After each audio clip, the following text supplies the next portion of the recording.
Google, Microsoft, apple തുടങ്ങിയ top technology കമ്പനികളുടെ മൊത്തം വരുമാനത്തേക്കാൾ വിപണിയിൽ ലാഭം കൊയ്യുന്ന ഇൻഡസ്ട്രിയാണ് സെക്സ് ഇൻഡസ്ട്രി. $15 ബില്യൺ ഈ തിന്മയുടെ ജിഹ്വയായ മ്യൂസിക് ഇൻഡസ്ട്രി വഴി കൊയ്തെടുക്കുന്നുണ്ട്. പെണ്ണുടലിനെ വിപണനത്തിന് പാകപ്പെടുത്തുന്ന കോസ്മെറ്റിക്സ് $460 ബില്യൺ ഇൻഡസ്ട്രിയാണ്. $91.5 ബില്യൺ മൂല്യമുള്ള ബിസിനസ്സാണ് എന്റർടൈൻമെന്റ് ഇൻഡസ്ട്രിയിൽ വീഡിയോ ഗെയിമുകൾ വഴി മാത്രം നടക്കുന്നത്. $3 ലക്ഷം കോടി ചൂതാട്ടമാണ് ഒരു വർഷം നടക്കുന്നത്. ലഹരി വാണിഭം ഏതാണ്ട് $435 ബില്യൺ ലോകമടക്കി ഭരിക്കുന്ന ഈ ഭീമൻ പലിശാധിഷ്ഠിത ബിസിനസ് സാമ്രാജ്യങ്ങളുടെ നടത്തിപ്പുകാർ അവരുടെ വിപണിക്കെതിരെ നിൽക്കുന്നവരെ നന്മയുടെ വക്താക്കളായി അവതരിപ്പിക്കുമെന്ന് നിങ്ങൾക്ക് തോന്നുന്നുണ്ടോ? ബില്യൺ കണക്കിന് ഡോളർ വാർഷിക വരുമാനമുള്ള ആയുധ കച്ചവടത്തിന്റെയും ഹോംലാൻഡ് സെക്യൂരിറ്റി ഇൻഡസ്ട്രിയുടെയും മുതലാളിമാർ ലോകത്ത് സമാധാനവും സ്വൈരവും ആഗ്രഹിക്കുമെന്ന് നിങ്ങൾ വിചാരിക്കുന്നുണ്ടോ? ആരാണിവരുടെ പ്രതിയോഗികൾ? ഇസ്ലാം ദൈവിക ദർശനമായതുകൊണ്ട് തന്നെ സകല ചൂഷണ വ്യവസ്ഥിതികൾക്കും എതിര് നിൽക്കുന്നു.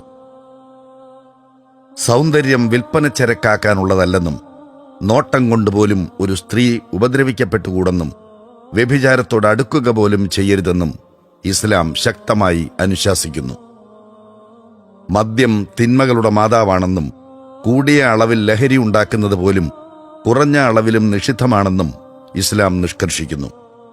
മ്യൂസിക്കും നൃത്യങ്ങളും ചൂതാട്ടവുമെല്ലാം പൈശാചിക വൃത്തിയാണെന്നും അനാവശ്യമായ വിനോദ വർത്തമാനങ്ങളിൽ മുഴുകി ജീവിത സമയം പാഴാക്കുന്നവർക്ക് കഠിനമായ ശിക്ഷകൾ കാത്തിരിക്കുന്നുണ്ടെന്നും ഖുർആൻ ഉദ്ബോധിപ്പിക്കുന്നു. ധാർമ്മിക അധ്യാപനത്തിലൂടെ 7-ാം നൂറ്റാണ്ടിലെ അറേബ്യയെ ചൂഷണ വിമുക്തമാക്കിയ ഈ ഇസ്ലാമിക സംസ്കാരത്തെ അധാർമികതയെ വാണിഭം നടത്തുന്നവരെല്ലാം ഭയപ്പെടുന്നു. I've been at war with Islam or a component of Islam for the last decade. ഇസ്ലാം ആകട്ടെ ലോകത്തെ ഏറ്റവും വേഗത്തിൽ വളർന്നുകൊണ്ടിരിക്കുന്ന മതദർശനവുമാണ്. Islam is the fastest growing religion in the UK. New analysis of census figures even suggests that it could become the country's dominant religion. That's in a country where Islam remains the fastest growing religion. So how do Muslims... This religion is expanding at a fast pace. There are still no exact statistics as to how many Muslims are there in the United States. Some statistics say Muslims are the only major religious group expected to grow faster than the global population as a whole. ഇസ്ലാം ആശ്ലേഷിക്കുന്നവരിൽ വലിയ പങ്കും വിപണിയുടെ കേന്ദ്രമായ സ്ത്രീകളുമാണ്. Of those converting, about 62% were women, and the average age is over 27 years old. And the vast majority of women who converted also changed their appearance, with a significant majority adopting the hijab or a headscarf. മദ്യവും മദിരാക്ഷിയും പലിശയും ചൂതാട്ടവും അസ്ഥിവാരമിട്ട തങ്ങളുടെ ചൂഷണ വ്യവസ്ഥിതിക്ക് കമ്പോളത്തിന് ഭീഷണിയായ ഇസ്ലാമിന്റെ വ്യാപനത്തെ ഏതു വിധേനയും പ്രതിരോധിക്കാൻ സാമ്രാജ്യത്വം തീർച്ചയാക്കി. പേടിപ്പിച്ചകറ്റി നിർത്താൻ നുണപ്രചരണങ്ങളുമായി അവർ രംഗത്തിറങ്ങിയത് അങ്ങനെയാണ്. തിന്മയുടെ വിഹിതം പറ്റുന്നവർ എക്കാലവും ദൈവിക ദർശനത്തെ തെറ്റിദ്ധരിപ്പിച്ചുകൊണ്ടേയിരിക്കുന്നു. പൊതുജനം ഇസ്ലാമിനെ യഥാർത്ഥ സ്രോതസ്സുകളിൽ നിന്ന് പഠിക്കാൻ ശ്രമിച്ചാൽ പ്രശ്നമാണ്. നുണക്കൂട്ടുകൾ കൊണ്ട് പുകമറയിട്ട ഒരു ദർശനത്തെയും പ്രവാചകനെയുമല്ല അവർക്കവിടെ കാണാൻ കഴിയുക. أيها الذين آمنوا كونوا قوامين لله شهداء بالقسط ولا يجرمنكم شنآن قوم على ألا تعدلوا اعدلوا هو أقرب للتقوى واتقوا الله إن الله خبير بما تعملون. അനീതിക്കും അക്രമത്തിനുമെതിരെയും വിശ്വാസ സ്വാതന്ത്ര്യത്തിനായും മുസ്ലിങ്ങൾ ആയുധമേന്തിയിട്ടുണ്ട്. സിറിയയിലും ഈജിപ്തിലും ആഫ്രിക്കയിലും സ്പെയിനിലുമെല്ലാം പീഡിതരായ ക്രൈസ്തവരുടെയും ജൂതന്മാരുടെയും രക്ഷയ്ക്കെത്തിയത് മുസ്ലിം സൈന്യമായിരുന്നു. സ്വേച്ഛാധിപതികളുടെ കീഴിൽ വരണ്ടു കിടന്നിരുന്ന ഭൂമിയുടെയും അടിച്ചമർത്തപ്പെട്ട ജനതയുടെയും വിമോചകരായി കടന്നുവന്ന മുസ്ലിങ്ങളാണ് ആധുനിക ലോകത്തിന്റെ ശാസ്ത്ര സാംസ്കാരിക നവോത്ഥാനത്തിന് അടിത്തറയിട്ടത്. യൂറോപ്പിന് ശാസ്ത്രത്തെ സംഭാവന ചെയ്ത ആയിരക്കണക്കിന് വരുന്ന മുസ്ലിം ശാസ്ത്രജ്ഞന്മാരുടെ പേരുകൾ പോലുമോ നിങ്ങളുടെ മനസ്സിൽ കടന്നുവരാതിരിക്കും വിധം മീഡിയ നിങ്ങളുടെ മനോമുകുളങ്ങൾ പ്രോഗ്രാം ചെയ്തിട്ടുണ്ട്.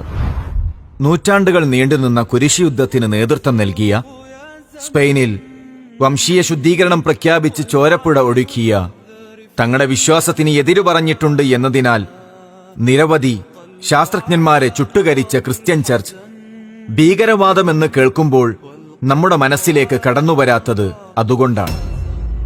ലക്ഷക്കണക്കിന് മനുഷ്യരെ കൊന്നുകൂട്ടിയ ചെങ്കിസ് ഖാനും ഹിറ്റ്ലറും മുസോളിനിയും സ്റ്റാലിനും, ലോകമഹായുദ്ധങ്ങളുടെ ആസൂത്രകരും, ഹിരോഷിമയിലും നാഗസാക്കിയിലും വിയറ്റ്നാമിലും സെർബിയയിലും ബോസ്നിയയിലും ചെച്നിയയിലും ഫലസ്തീനിലും അഫ്ഗാനിലും ഇറാഖിലും ലബനാനിലും സിറിയയിലും മ്യാൻമാറിലും മണിപ്പൂരിലും കാശ്മീരിലും ഗുജറാത്തിലും മുസാഫർ നഗറിലുമെല്ലാം കൊന്നുകൂട്ടിയ പച്ച മനുഷ്യരുടെ അസ്ഥിപഞ്ജരങ്ങൾക്ക് മേലെ ആനന്ദ നൃത്തമാടിയ ഭീകരവാദികൾ അവരവരുടെ മതത്തിനും ദർശനത്തിനും താഴെ ലിസ്റ്റ് ചെയ്യപ്പെടാത്തതും അതുകൊണ്ടാണ്. ഐസിസിനെയും അൽ ഖായിദയെയുമെല്ലാം മഹത്വവൽക്കരിക്കുന്നവരാണോ നിങ്ങൾ കണ്ടുപരിചയിച്ച ബഹുഭൂരിപക്ഷം വരുന്ന മുസ്ലിം സമൂഹം? എന്നാൽ 2 കോടി മനുഷ്യരെ കൊന്നൊടുക്കിയ സ്റ്റാലിനെയും 60 ലക്ഷം ജൂതന്മാരെ വംശഹത്യ ചെയ്ത ഹിറ്റ്ലറിനെയും സ്പെയിനിലെ മുസ്ലിങ്ങളെ കൂട്ടത്തോടെ അറുകൊല ചെയ്ത, നിർബന്ധിത മതപരിവർത്തനത്തിന് വിധേയരാക്കിയ സ്പാനിഷ് ഇൻക്വിസിഷനെയും പലസ്തീനികളെ ആട്ടിപ്പായിച്ച് അവരുടെ വീടുകൾ ബുൾഡോസറുകൾ കൊണ്ട് ഇടിച്ചു നിരത്തി ആയുധത്തിന്റെ ഊക്ക് കാണിച്ച് കുടിയിരുത്തിയ ഇസ്രയേലിനെയുമെല്ലാം പിന്തുണയ്ക്കുന്ന, കൂട്ടക്കൊലകൾ ആഘോഷിക്കുന്ന ഒട്ടനേകം പേർ ഇന്നുമുണ്ട്. छोटी सी भूमि है फिलिस्तीन की, उस सारी भूमि को उन्होंने अपने परिश्रम के बलबूते पर आज बिल्कुल उपवन बना दिया है. हम देश के अधिकतर लोगों में नागरिक गुण विकसित करना चाहते हैं. എന്നിട്ടും ഭീകരവാദമെന്ന് കേൾക്കുമ്പോൾ ഇന്നും നിങ്ങൾ അറിയാതെ മുസ്ലിം മുഖങ്ങൾ നിങ്ങളുടെ മുന്നിലൂടെ കടന്നു പോകുന്നിടത്താണ് മീഡിയ വിജയിക്കുന്നത്. വാദിപ്രതിയായി അവതരിപ്പിക്കപ്പെടുന്ന അത്ഭുത പ്രതിഭാസമാണ് ലോകമൊട്ടുക്കും. ഇസ്ലാമിക ലോകം പുകഞ്ഞുകൊണ്ടിരിക്കേണ്ടത്, ഇസ്ലാമും മുസ്ലിങ്ങളും പ്രതിസ്ഥാനത്ത് നിർത്തപ്പെടേണ്ടത്, പീഡിപ്പിക്കപ്പെടേണ്ടത് അധാർമികതയുടെ ആഗോളവൽകൃത ലോകത്ത് അനിവാര്യമാണ്.